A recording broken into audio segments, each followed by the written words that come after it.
Of course, these dangers are lingering because we have more hot weather.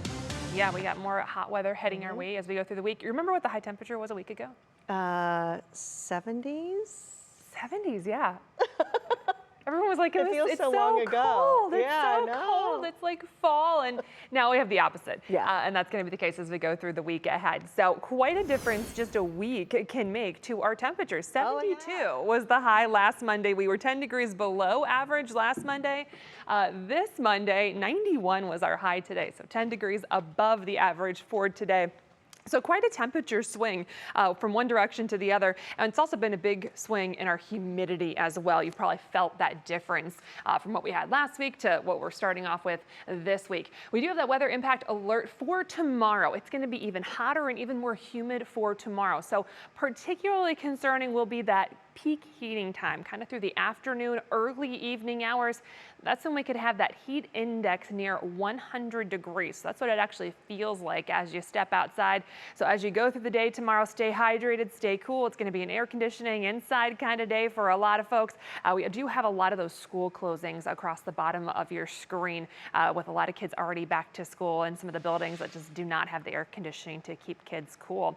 We are going to see the heat continuing, at least in terms of above average temperatures and very high humidity, really as we go through the rest of the work and school week, all the way through Friday. By the time we get to Saturday, we do see a break in the heat, and that's going to lead to some actually really nice conditions as we head towards Labor Day weekend. So we just got to get through this work and school week, and then that weekend does look really nice for the vast majority of your plans.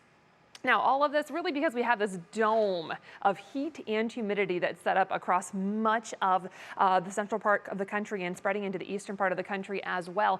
This is going to be what we really focus on as we go through this week. You can see a lot of the shower and thunderstorm activity is kind of along the outer edge of this storm system. So we're going to see really limited chances for showers and storms. We're not talking about washouts, really just things that kind of bubble up with the heat of the day and whatever's left over from what happens during the heat of the day. We're going to hold off until later in the week before we see more widespread rain chances and then the cooler air returning. So that's something a lot of us are going to be looking forward to. In the meantime, we've got a lot of heat alerts out there through the plains, Midwest, and that extends all the way into our western counties. Those folks have heat advisories in place for tomorrow. Really, it doesn't matter whether you have that advisory or not. It's going to be hot and humid for everyone tomorrow. We do also have air quality alerts for Cleveland, kind of that metro area into far northeastern portions of Ohio. Everyone's going to have some of those issues for tomorrow. Whether you have that alert or not, it's just going to be one of those days. Now, as we go through the next few hours, temperatures are not going to change too much. We're only going to drop back into the lower 70s. So we are not talking about a lot of relief as we go through the overnight hours.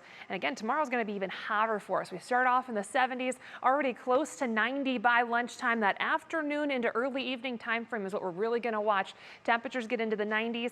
I think we stay dry through the daytime hours with a mix of sun and clouds. So if you're heading to the Guardians game, it's going to be a hot one out there with temperatures close to 90 degrees for first pitch. National Design Right hour by hour forecast. We're going to fast forward to tomorrow night. Models have been a little back and forth with this. It's really going to depend on what happens during the heat of the day tomorrow and what we have for tomorrow night. We're going to watch that potential after midnight for some shower storms to come moving through. If we get some of those to develop and push through, some could be on the strong to potentially severe side, damaging winds, some heavy rain, primary concerns there. Rest of that extended outlook, we're going to keep that heat and humidity around through Friday. With that, at least a chance to see showers and storms each day, some lingering showers Saturday morning, and then we are looking very nice for that long weekend and into next week.